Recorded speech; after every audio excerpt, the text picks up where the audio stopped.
नमस्कार। द देसी अड्डा पर आपका स्वागत है। मैं हूं राकेश तिवारी।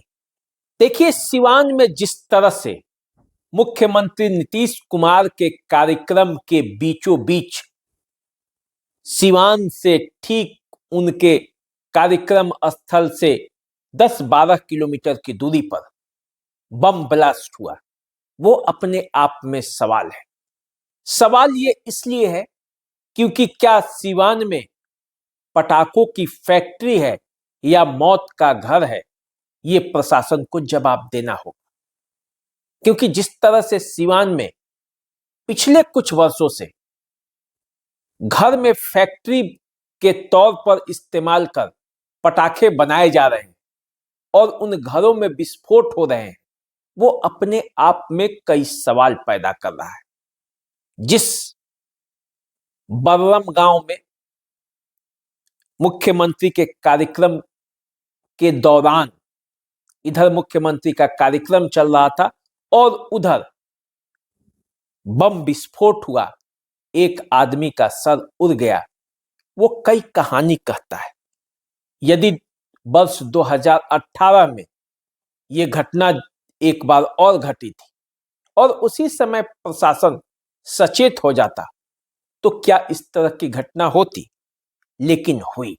और इसीलिए ये सवाल उत्पन्न होता है कि बार बार इस तरह के बम विस्फोट होने के बाद, पटाखे निर्माण के दौरान विस्फोट होने के बावजूद प्रशासन यदि सो जाती है तो इसके लिए दोषी कौन है?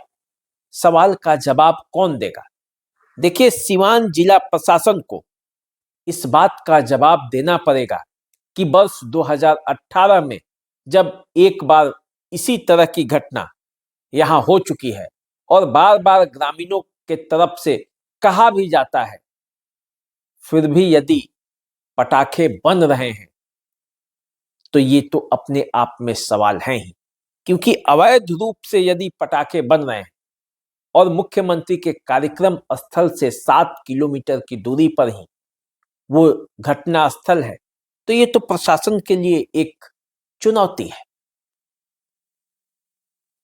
कैसे सिवान में कोई खुलेआम अपने घर में बम बना रहा है, कैसे पटाखे बना रहा है और कैसे विस्फोट हो रहा है? देखिए, समृद्धि यात्रा के दौरान जब नीतीश कुमार इधर सिवान में भाषण दे रहे थे, उस समय क्या हुआ?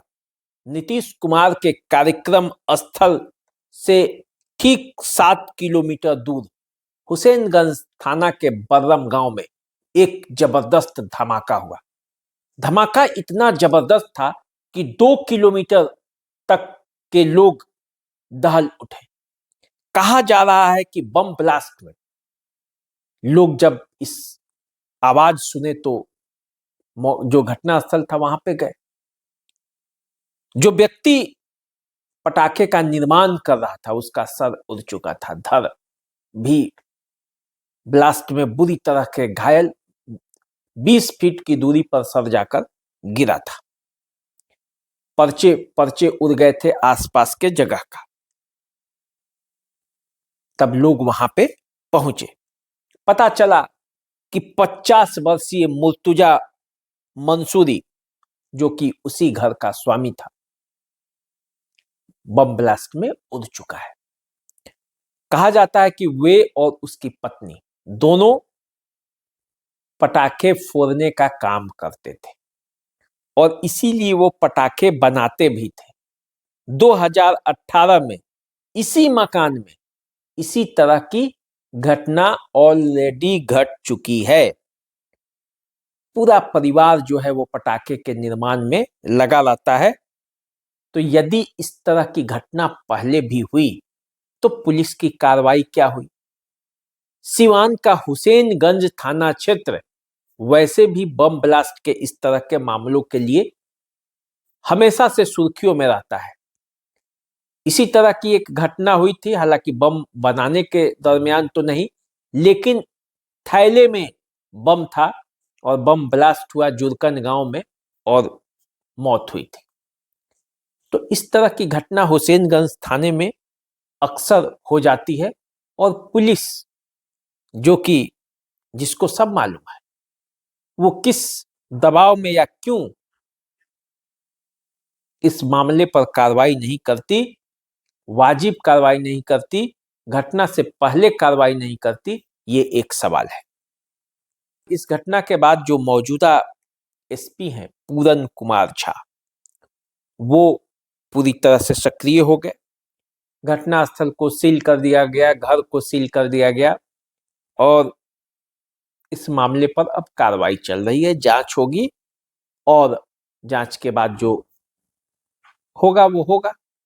लेकिन सवाल ये है कि आखिर घरों में पटाखे बनाए जा रहे हैं, पटाखों की फैक्ट्री यदि घरों में लग रही है सीवान में, तो वो घर है या मौत की दुकान है?